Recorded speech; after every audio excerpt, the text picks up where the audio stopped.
Maybe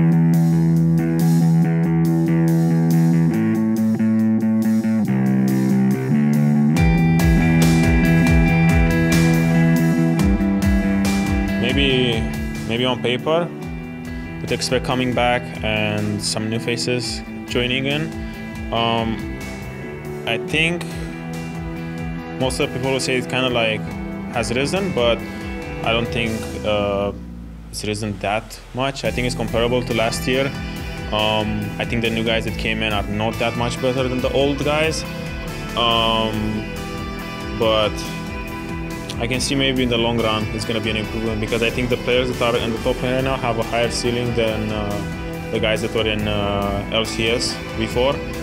So yeah, I think by the end of spring and summer, I think most of the top laners would be pretty good, but I don't think it's that big of a change to just be like, whoa, top lane is so stacked this year and all of this. I think it's just comparable. Like everyone said this every year. Last year everyone was like, oh my god, top lane is so stacked, and it's kind of the same. It's just kind of people tell that to themselves to hype themselves up.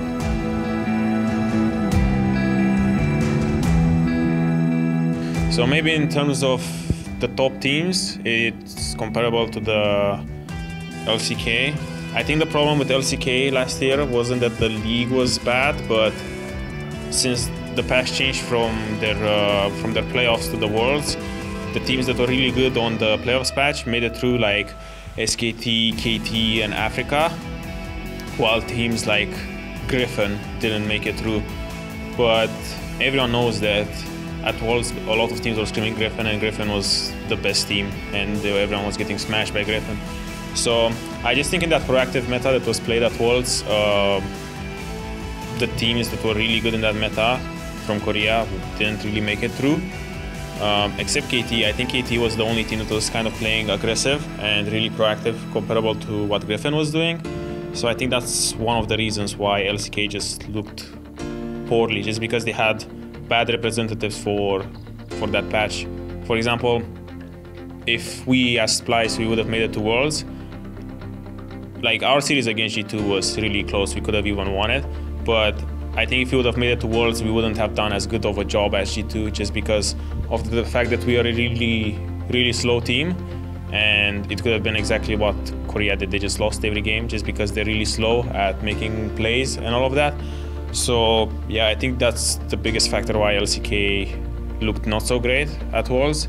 But I wouldn't say just because Fnatic made it to finals and Korea didn't make it past quarters, I think that EU is better. I still think that Korea is better, but yeah, it's just one random international tournament that didn't have the best Korean team for that patch, so everyone just kind of makes assumptions based on that.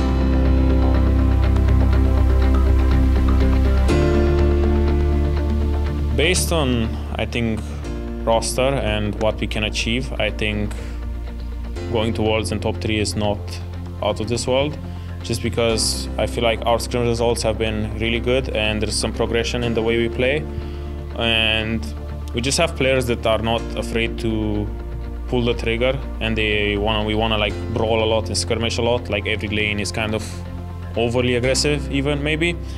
While compared to like Splice, we weren't really the most proactive team.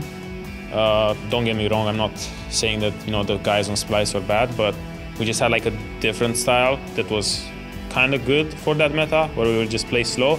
But in Schalke, everyone just wants to play fast and fight a lot. So I think for this meta, the way it's played, I think it's really good, and I think we can achieve a lot. So I would say that being top 3, top 4 is a realistic goal for the players we have.